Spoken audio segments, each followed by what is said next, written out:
Mga guys, paniud to ta kani akong saging karon no, pinaliki gid kay siya. Yelo-yelo gini siya ba.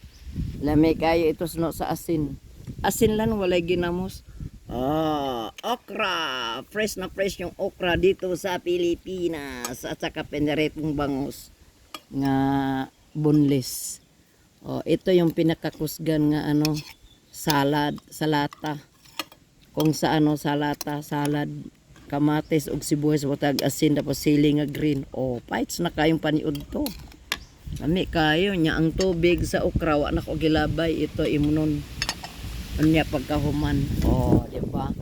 Ang bangus papula-pula nga pagkaprito muntik pa nasunog.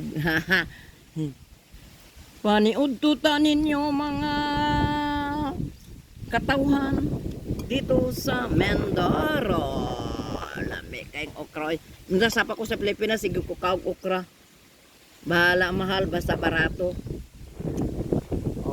Saging pinaliki Lami, akay saging. Gagmay kay siya pero busok. Tring! Lami kayong saging.